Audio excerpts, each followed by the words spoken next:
Here we are asked to graph a function that satisfies a bunch of different conditions. And the way you do this kind of exercise is to just slowly step through all these given conditions and sketch it very roughly on a graph, and then go back and smooth things out a bunch. So let's take a look. We have f prime of 2 equals 0. So what that tells us is that we have a critical point at x equals 2. Let's combine that with the second condition that tells us that f of 2 equals -1. So we have a point, f of 2 is -1, so we can go ahead and add this point in, and we know that the slope is going to be 0 there. So I'm going to put kind of a horizontal line through that point, reminding me that the slope is 0 right there. Again, I'm just sketching bits and pieces. It's going to look absolutely terrible at first, and then it slowly comes into picture. People tend to want to get the whole graph perfect right off the bat with these kind of exercises, and that's not really how to approach it. Instead, just sketch out what you have. Let's see what else we have here. F of 0 equals 0. Okay, well, we have a point at the origin. We can do that. There we go. Next, we have the derivative is less than 0 between x equals 0 and x equals 2. So what that tells us on our graph is that the function is decreasing on this interval between 0 and 2. So I'm just going to draw in an arrow, a down arrow like this, telling me, well, my graph is going down in that region. The next bit of information tells us that the graph is increasing, f prime of x greater than 0, anytime that x is greater than 2. So, okay, over here on my graph, I'll just do an arrow like this, reminding me that the graph is always increasing. The next bit of information tells us that the second derivative is less than 0 when x is between 0 and 1. So when the second derivative is less than 0, it is concave down. So I'm just going to put, let's see, that's between 0 and 1, so I'm going to do something like this. There's something to remind me that it's concave down right there. See how I just put that little arc in on my graph? Oh, and there's more. Or if x is greater than 4.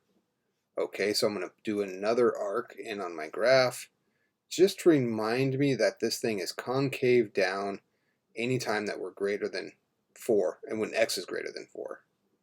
Okay, I told you my graph looks terrible, doesn't it? This is what you want. It will come together in the end. Okay, our next bit of information tells us that the second derivative is greater than 0 when x is between 1 and 4. Okay, so that tells me that it's concave up between 1 and 4. So I'm thinking it'll look something like this. Let's just do between 1 and 4. Okay, concave up. Right, I'm just kind of making this, a U-shaped thing. It doesn't matter. We're not trying to make it look good just yet. Okay, finally it gives us a limit. The limit as x goes to infinity equals 1. Well, I didn't allow much room for that, but let's go ahead and sketch it in here. Okay, so there I'm reminding myself that we kind of have a horizontal asymptote here, so to speak, the end behavior. As x goes to infinity, this graph will approach 1. Okay, well, there's our graph so far. It's not looking awesome, I admit that. There's one more bit of information. F of -x equals f of x for all x. This tells us that our function is even. Remember our old definitions of even and odd? So once we do it on the right-hand side of the graph there, it will reflect perfectly and give us the left-hand side. So we just need to solve it for now on the right-hand side of the graph. So let's do it. Okay, so here's a new set of axes. Let's see if we can translate that information on the right onto a fresh graph. Let's start with the 2 points we know for sure. So we know we have a point here at 0, 0 and at 2, -1. Okay, and then we have concave down from 0 to 1, and then it switches to concave up. So let's do an inflection point here at 1, -1/2, and just run this thing through like so, and then it switches. So it's concave down, and then it switches at 1 comma negative 1/2. That's an arbitrary point. I just picked something in there to have it switch from concave down to concave up.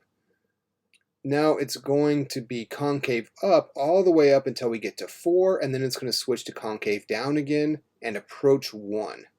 So let's have it just work its way up, and then I think at 4 comma 1/2 we'll have another inflection point. So let's keep it concave up, right? It's concave up, and then we switch to concave down, and then we approach asymptotically 1 as we go out to infinity. Notice that this meets all the criteria that were given, except for this even part, which we will do next. So let's make this thing even.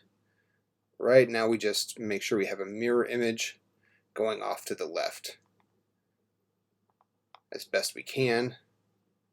Let's see, and then this would be at negative 4 1/2, and then go off towards 1 again.